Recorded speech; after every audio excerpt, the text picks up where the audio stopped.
it's going to be super sketch and really scary probably, but that's kind of the whole point.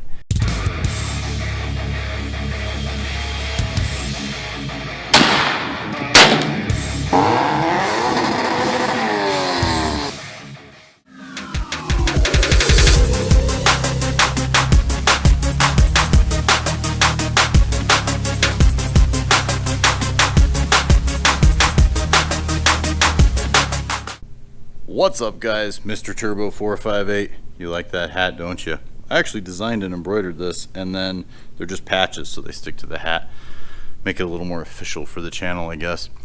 Plus, I'm sponsoring myself, not Under Armour or other companies. So, anyway, if you don't like it, well, I guess you don't have to like it. Anyway, we've finally decided what the Yamaha Warrior 350 engine is going to go into.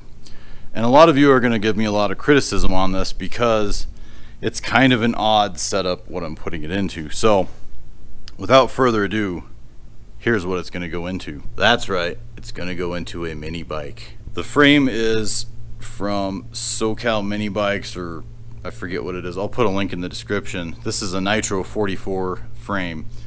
Reason I went with the 44 is because it only has one tube in the front of the frame rather than the dual tubes. So for my engine setup, it's going to be a lot easier to modify one tube and brace it and everything than to deal with the two smaller tubes. You can see here obviously the head is not on because the head won't fit on. Plus I don't have the cam bearings for the head yet.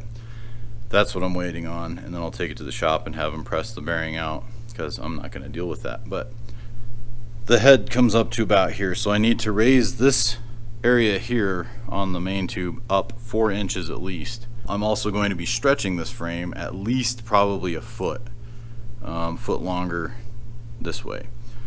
And then you can see on the back here, everybody says you can't run an 18 by 8 by 8 slick for a junior dragster on a mini bike, which I call BS because there is a guy running one already, and I saw him on Instagram actually. So I know it's possible, and anything's possible with enough time, money, or fabrication. So we're going to actually be widening this back section here to fit that tire, plus the sprocket and the, well, the sprocket's going to be on this side most likely, and the rear brake disc.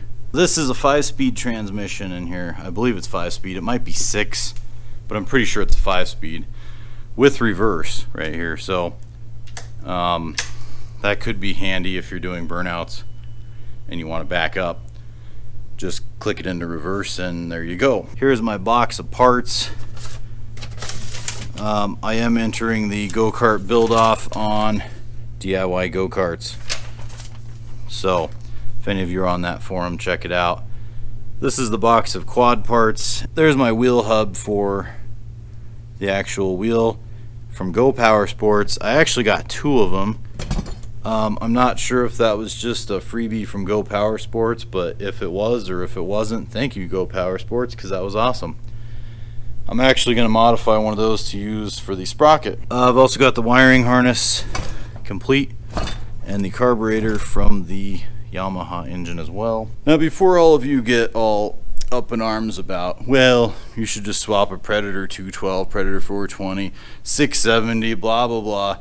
Before you get all up in arms about that, here's my reasoning behind this. 1, I have a transmission, 5-speed. 2, it's a fairly lightweight motor, probably double the weight of a 212 easily. However, it's rated at around 17 to 20 horsepower from what I found online. And with my stage 1 cam and my open exhaust and good carb tune and everything like that, I should be making close to 20 horsepower, I would guess. I'm not sure. We might dyno test it. So 20 horsepower in a little mini bike like this is going to be quite quick, I think. The rear wheel and tire weigh absolutely nothing, by the way. It feels like you're holding a balloon, so there's not much rotational mass on it. The other reasoning behind it is this motor should be more reliable than a modified Predator engine. Let's see, what are my other reasons for this? Because I can, because it's going to be cool, and because it's different. Also, it's pretty small. One of the concerns is I live in an apartment, so I want something small that I can potentially transport in the back of a small SUV, possibly even in my GTI. Maybe not, but we'll see. Easy to transport, small to store. Go-karts are small, yes, but they are a lot wider. This thing, I could put it in my living room, pretty much out of the way. I know, haha, right?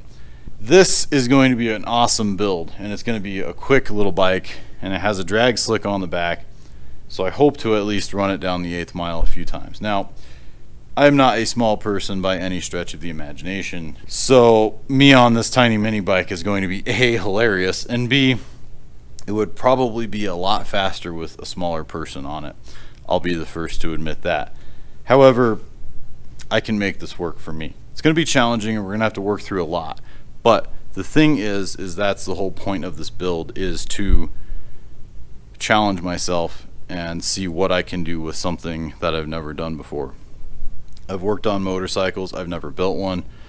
Haven't done a mini bike ever. I've always wanted one. I never had a go-kart, always wanted one of those too. It's just one of those things I've always wanted to do, and now I'm finally doing it, and I'm doing it in the most ridiculous way possible I could imagine. Now, obviously I could put a 1000cc engine in this from a sport bike. Okay, cool. Well, that's already been done. I could put all kinds of other engines in it. That's not the point here, people. The point is I got this engine for free. I've put probably $300 to $500 into it somewhere just to get it rebuilt. Probably like $350 maybe. But it's going to be a better engine than it was to begin with. That's still a pretty cheap engine that runs, and it has a good transmission in it, I'm pretty sure. And I have the wiring harness and everything for it. My friend Mike, thank you, Mike. He's always hooked me up with stuff, and he's always been there as a friend too, so he's a really cool guy. He was actually nice enough to let me pull the entire wiring harness off of the quad because he's not using it. He actually converted the Warrior to electric. He's not using any of this gas engine stuff on here. I was really fortunate to get everything I needed off of that same bike. So a huge shout out to Mike. Thank you, Mike. He was also my 2000th subscriber, which I'm guessing he's still subscribed, but maybe not. It's fine if he's not. He was still my 2000th. Anyway, so this is the whole reason for doing this project, is I wanted to put this motor into something, and it would be cool in an off-road go-kart, I think, or in a quad. Let me know what you think about this build, if you think it's completely stupid, if you think it's cool, and also if you want to see more about the progress of the build as I go along. We're going to be doing some TIG welding, grinding, cutting, frame redesigning. If you like this video, you like this build, and you want to see more, give it a thumbs up. Stay tuned because this thing's going to get crazy.